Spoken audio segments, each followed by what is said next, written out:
Hello guys, যাদের যাদের আমার মতো টাইম পাস হয় না, কি ঘরে বসে একদম বোর হয়ে যাচ্ছ, যে টাইম পাস করার মতো কিছু নেই, মোবাইল দেখে দেখে চোখ ফুলে যাচ্ছে, তো আমাকে তোমরা ফলো করে নাও, ঠিক আছে? সাবস্ক্রাইব করে নিতে পারো অ্যান্ড ফলো করে নিতে পারো।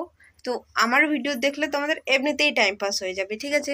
তো আজকে আমি একটা গান গাইবো, ঠিক আছে? এটা ভালোই গান, কিন্তু ভালো কি না তোমরা সেটা কমেন্ট করে জানাবে, আর আমি গাইবো, তোমরা কমেন্ট করবে, ঠিক আছে?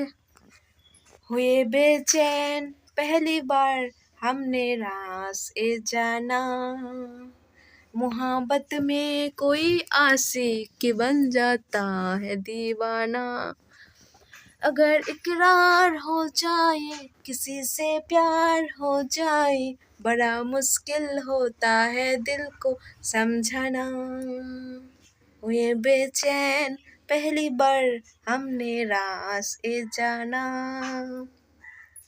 कसम फर के हंसी लम्हे तेरा एहसास करते हैं, तेरा जब जिक्र आता है तो मिलने को तड़पते हैं।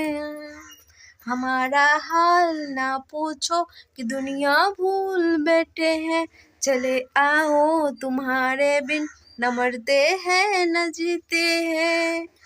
ओ सुनो, अच्छा नहीं होता किसी को ऐसे तड़पाना, मोहब्बत में कोई आशिक बन जाता है दीवाना। अगर इकरार हो जाए किसी से प्यार हो जाए, बड़ा मुश्किल होता है दिल को समझाना।